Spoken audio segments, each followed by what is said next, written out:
राधा कृष्ण की कहानी। श्री राधा और भगवान श्री कृष्ण जी की एक और प्यारी सी कहानी एक बार फिर हम अपने वेदांतरस के माध्यम से आप तक लेकर आए हैं। बात उस वक्त की है जब भगवान श्री कृष्ण और श्री राधा जी एक वन में खेल रहे थे। भगवान श्री कृष्ण और राधा जी दोनों वहाँ पर अकेले थे।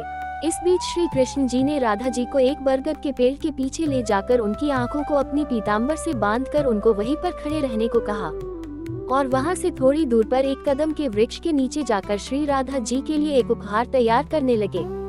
कुछ पल ऐसे व्यतीत हुआ और थोड़ा विलंब होने लगा तो राधा जी बरगद के वृक्ष के पीछे से आवाज लगाई कि वो अब थोड़ी भी देर नहीं खड़ी हो सकती और बोली कि मेरी आंखें दर्द कर रही है।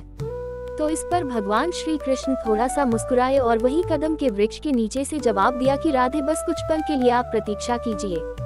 उसके बाद राधा जी वही आंख बंद करके प्रतीक्षा करती रहती है और यहाँ श्री कृष्ण जी जल्दी जल्दी अपना काम पूरा करने लगते हैं और जल्द ही श्री कृष्ण जी काम पूरा करके श्री राधा जी के पास गए और श्री कृष्ण ने अपनी हाथों से श्री राधा जी की आंखों से पीताम्बर हटाया और फिर उनको अपना उपहार दिखाने के लिए श्री राधा जी को कदम के वृक्ष के नीचे ले गए। वहाँ पर पहुंचकर राधा जी वो खूबसूरत उपहार देखकर बहुत प्रसन्न हुई। श्री राधा जी ने जब देखा एक विशाल फूलों से सजा हुआ झूला देखा तो वो एक छोटी बच्ची की भांति हंसते हुए उस झूले से जा लिपटी। भगवान श्री कृष्ण ने बड़ी लगन से ये उपहार श्री राधे के लिए तैयार किया था। फिर राधा जी उस झूले पर बैठकर श्री कृष्ण जी से बोलती है, कान्हा पीछे से थोड़ा झूले को धक्का लगा दो। फिर श्री कृष्ण प्रसन्न मन से झूले को पीछे से धक्का लगाने लगते हैं और श्री कृष्ण जी ने इस प्रकार झूले को यमुना जी के तट पर बनाया था कि जितनी बार श्री कृष्ण जी झूले को धक्का लगाते हैं और राधा जी जब आगे की ओर जाती या पीछे की ओर आती तो राधा जी कोमल चरण यमुना जी निर्मल लहरों को छूते हुए निकल जाती।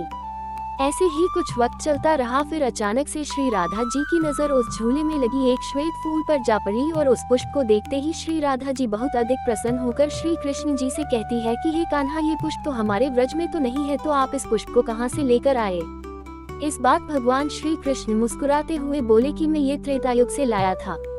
त्रेतायुग, ये सुनकर राधा जी को आश्चर्य हुआ और फिर पूछी कि त्रेतायुग से कैसे।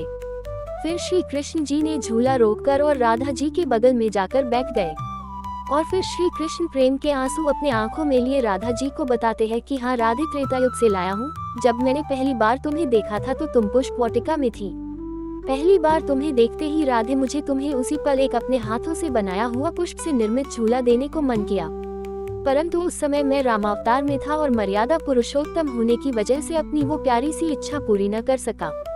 लेकिन मैंने आज के इसी खूबसूरत दिन के लिए उस वक्त कुछ श्वेत पुष्प अपने पास संभाल कर रख लिए थे और आज जब समय आया तो मैंने अपनी वर्षों की इच्छा पूरी कर तुम्हें ये प्यारा सा उपहार देना चाहा और मेरी यह इच्छा पूरी भी हुई। ये सुनकर राधा जी की आंखें खुशी के मारे नम हो गई और उन्होंने श्री कृष्ण जी के कोमल हाथों चूम लिया। उसके बाद भगवान श्री कृष्ण और श्री राधा जी दोनों एक साथ झूले पर बैठकर झूले का आनंद लेने लगे। राधे राधे। जय द्वारकाधीश।